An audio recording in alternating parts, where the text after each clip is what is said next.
It seems like we've only been in about, not quite I guess about 9 months. Seems like it's been 9 years, though, hasn't it, to all of you? It's been amazing. Governor, there's a lot of people blaming your administration this morning for this situation over in Zanesville. They're saying that that would have been avoided if you hadn't allowed the exotic animal ban to expire. How do you respond to that, and where do you stand on exotic animal rules in the state? Well, first of all, the people in charge in our administration said they didn't have the authority, nor did they have the infrastructure to even carry out something that was put in the last days of the last administration.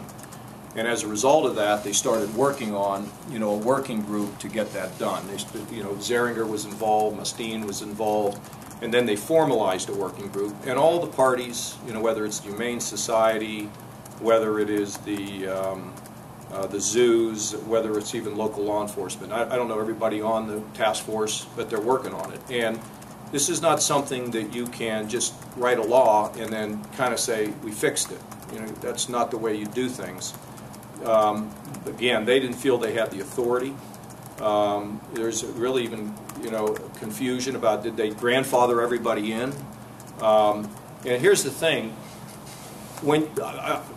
Obviously, when it comes to the issue of these animals, I don't want them to be here, these exotic animals. I don't like the idea of these auctions. I'd like to figure out how we can find out what's here, how we do registration. But say you want to license somebody, and you say, okay, you're going to have to pay $5,000 for every animal. There could be unintended consequences to doing that. So you want to do this appropriately. This group had set by the end of the year a deadline for getting all these disparate parties who are at the table together to come up with a legislative solution. And there are, a number of things that I could say I feel strongly about, but I don't want to drive us in a direction where we find out, well, if you step there, that's not going to get you where you want to get to.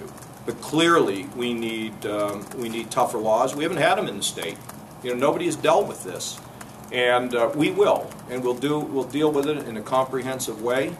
And we're ready today. In fact, I was up in Canton and talked to a legislator up there who wants to work with us on this. This is not something that's going to stall in the legislature. This will happen, but it has to be done in a way that it is comprehensive, that it really begins to address the problems, that is not something that has unintended consequences that sets us back in some way. So. Does this incident over in Zanesville at all prompt you to say we need to speed up this process to get through? Well, yeah, I mean, look, of course it does, of course, but, they set a deadline. For example, they had a meeting scheduled for Monday, before any of this. So they have been meeting.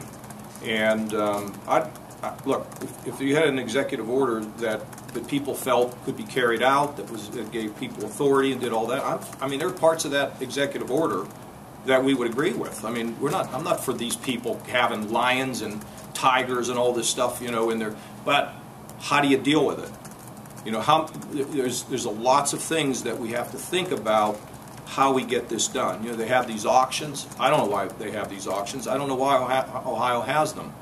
But the one thing you don't want to do is to jump out there and try to answer something that happens without having something comprehensive that really can work. And that's exactly what we'll do.